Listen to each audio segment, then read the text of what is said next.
Hi, this is Stacy Sturgis, and this is my final project. I created a website, and here are some highlights of the site.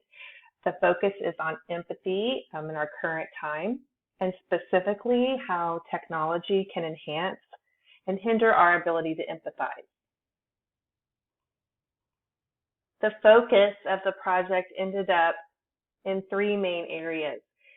The first thing I wanted to look at was current data. Basically, are we becoming more or less empathetic as a culture? Where are we finding greater levels of empathy? What kind of impact does it have on our daily life? And then I looked at virtual reality, which really this was the genesis of the whole project. I was fortunate to hear a really interesting podcast about a scientist who was using virtual reality to increase levels of empathy for the homeless population in his community. And users of the program were able to see what it is like to go through a regular night in a city when you do not have a home. And they did find that levels of care and concern for this community did increase after going through this project. And I was able to find some more examples of how we are using virtual reality to increase levels of empathy. And then I wanted to look at social media. And my hypothesis was that increased use of social media was going to have a negative impact on empathy. And in a moment, we'll discuss some of the findings in that area as well. So my target audience is just really anyone who's concerned.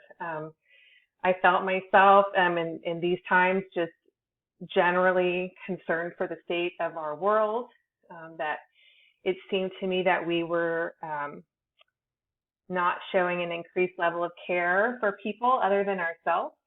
And so it really got me interested in looking at what we might be doing with technology and science to help increase this, because it's super important. So anyone who is also interested would be my target audience for the project. And this is what I found through my research.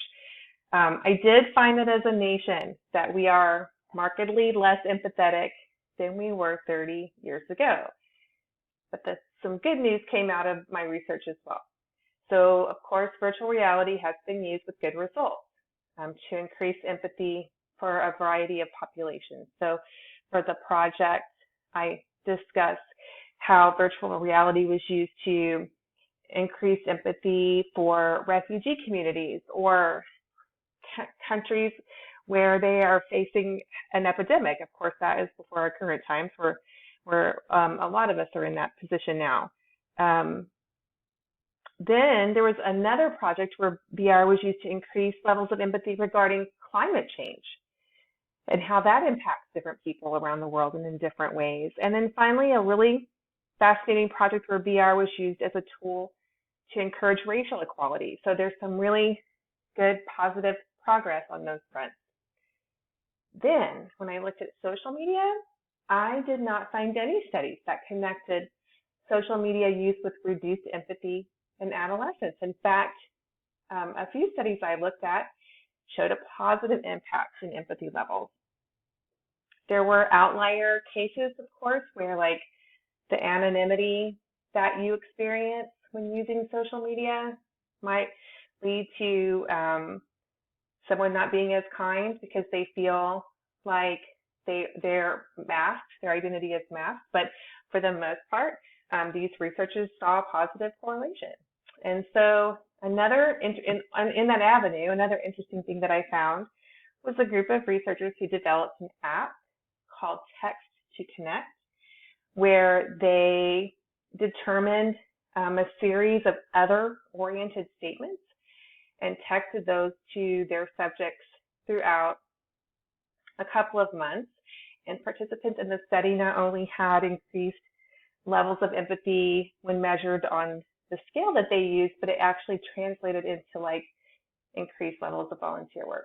So really good findings.